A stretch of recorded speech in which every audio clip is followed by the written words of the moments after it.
Hey students, welcome back to the channel. I'm so glad you could be here. Gonna do something a little different. I don't know why. Well, I do know why. Um, there seems to be a movement in the United States to press and push uh, the transgender uh, point of view onto other people.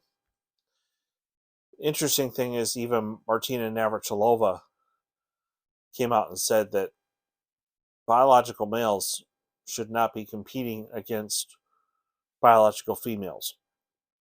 So I want to go to the Word of God. I want to go to what the Bible has to say about it and go from there. So if you look in Matthew 19, starting in verse 3, it says, Then some Pharisees came to him in order to test him. They asked, Is it lawful to divorce a wife for any cause? He answered, Have you not read from the beginning? The Creator made them male and female, and said, For this reason a man will leave his father and mother and be united with his wife, and the two will become one flesh. So they are two, no longer two, but one flesh. Therefore, what God has joined together, let no one separate. And he goes on to say in verse 9 that whoever divorces his wife except for immorality and marries another commits adultery. So, I mean, this is going to be a real short video. Point number one is that Jesus is quoting from Genesis. He takes what the Bible has to say about Genesis as history. He's not talking about it in allegorical terms. Number two, God is the one that creates us male and female. Now, I get that some people may have feelings that they don't feel like a normal guy, or they may not feel like a normal woman, or may not feel like a normal female when they're young, but those are feelings. We cannot live by our feelings. That's our third point, by the way. You can't live by your feelings. Feelings come and go. To take what God has given you and to try to change it is to rebel against God's will for your life. Um, and I wasn't even going to include this, but my understanding is the suicide rate for people who are transgender um, it's astronomical. It's absolutely here. Here's this study was done by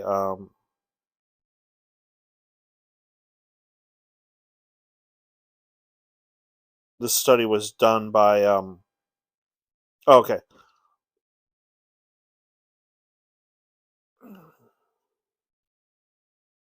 Well, it's on the Heritage Foundation's website.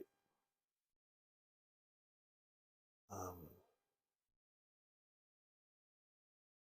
let's see here.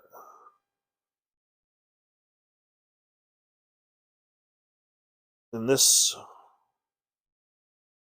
they did a study in Sweden about this. And this is the part that breaks my heart. I'm not here to bash people. I genuinely am concerned about those who feel that they are transgender, and here's why. Um, this study that was done in Sweden says that 10 to 15 years after surgical reassignment, the suicide rate of those who had undergone sex reassignment surgery rose to 20 times that of comparable peers. It's right there. 20 times. People get the surgery and they realize they made a mistake and they think it's too late. And so they literally kill themselves. And it breaks my heart. I don't want to see anybody die. I don't want to see anybody go through that. We've got to seriously slow down this whole you know, I mean, forget about Dylan Mulvaney and the whole Bud Light thing. I think that's just absolutely it's ridiculous. You know, if you have feelings, if you don't feel comfortable in your own skin, go get counseling, go get help. Don't um, just instantly go get a surgery and think that's going to solve all your problems. Um, I believe in the biblical ideals of marriage. You know, I know there's people out there that don't, but wouldn't it make sense for us as believers to tell people before you get surgery on anything, you know, that extreme to where you would literally, with hormones and surgery, try to change your gender? Before you do that, go get counseling. Go talk to a counselor. Go talk to someone. Because once you make that change, there's a lot of people that are transgender that are, once they do it, they think the only way to get out of it is to kill themselves. And that breaks my heart. That genuinely breaks my heart. And I don't want to see that. And that's the part of this whole transgender debate that nobody's talking about. And if we as Christians, if we love people, if we care about people, you know, we should be telling them first and foremost, before you do anything surgical, go get counseling. And number two, if you're under the age of 18, I think you need to wait. I think you seriously need to wait and make sure this feeling isn't just something temporary. Um, I know where I stand. I don't believe that it's okay for someone to change their gender, but I also I'm more concerned about the fact that people are committing suicide. That means far more. I I don't want to see someone end their own life because they feel like they made a mistake. And I think that's far more important than, I mean, the bottom line is it is a form of rebellion. You're taking what God has given you and you're saying, no, I know better. But there's a part of me that my heart breaks every time I hear about someone who did get surgery and then later ending their own life. Because regardless of how you view yourself, regardless of your opinion of LGBT issues, I believe that everybody is precious in God's sight. And I would hope that given the opportunity, I could provide counsel and support to someone and show them that, you know what, just because you're a guy doesn't mean you have to act like Arnold Schwarzenegger to be a guy.